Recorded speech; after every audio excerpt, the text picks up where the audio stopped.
Later on today, in fact, by the time you watch this video, I will have become a citizen of the United States of America. I will have gained dual citizenship of both the UK and the US. And so in honour of today, I felt it appropriate to answer a question that so many of you have sent my way.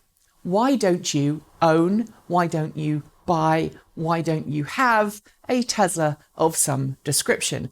To many people, if you are in the electric car world, whether it be as an advocate or enthusiast, or just someone who commentates on the EV world, if you're serious, you must have a Tesla.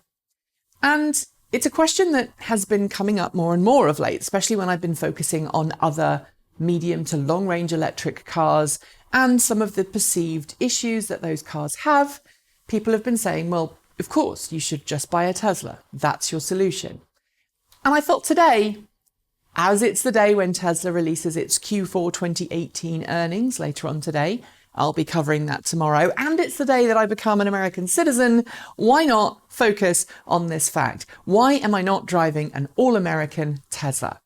There are some really simple reasons behind this, and I'm going to share them all with you right now. First up is simply cost. While I have a decent job and my wife has a pretty good job too, and we have two cars. We have a Nissan Leaf and a Chevrolet Bolt EV. But even though we have decent jobs, we simply can't afford a Tesla Model 3, let alone a Tesla Model S or a Tesla Model X, not a brand new one. And if we were to buy a Tesla, we would want to buy a brand new one because we want to have the factory warranties that come with those cars.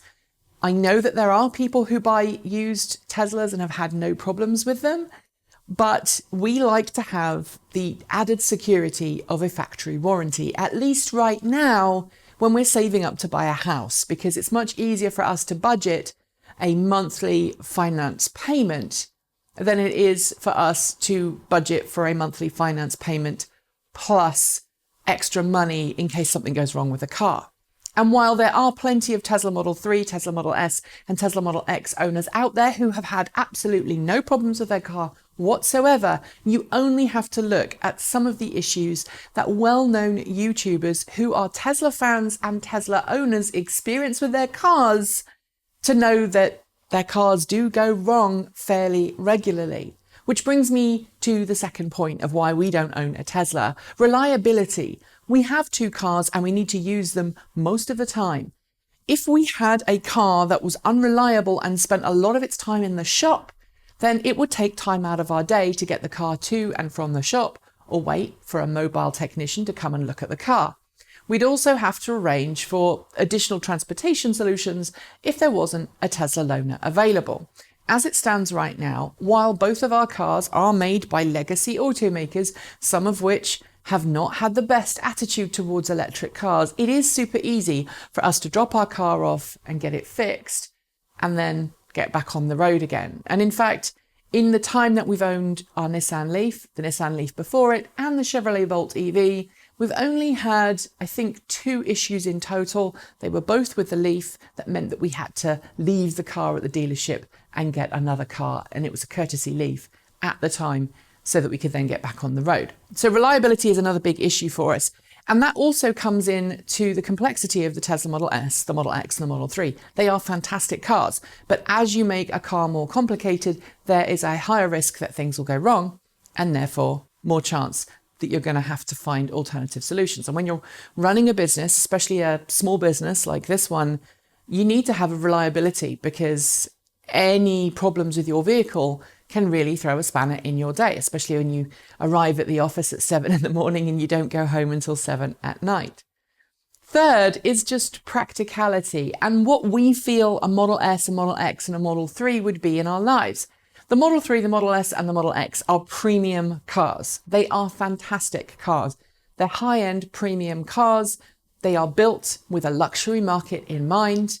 And so if you owned one, if I owned one personally, I would want to try and keep it in that state of repair. I would want it to look and feel at its absolute best all the time. But I have dogs, I have kids, and I have a hobby that requires me to carry large amounts of stuff around on a regular basis. And all of that contributes to wear and tear on the inside of the car.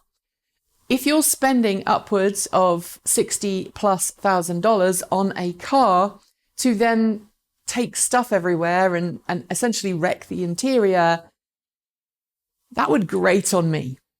I prefer my cars to be a little more affordable, but also a little more beat-upable, meaning if I ding the inside of my Chevrolet Bolt EV, I'll be disappointed and frustrated, but it's not the end of the world. And if I want to repair a part or I want to replace something that's damaged, it's generally pretty cheap and affordable for me to get the part and either repair it myself or get someone to do it for me. Unlike having to go through the Tesla certified repair program, which is pretty expensive. And yes, there are folks like Rich Rebuilds out there who are doing fantastic work getting Tesla repairability into the third-party sector.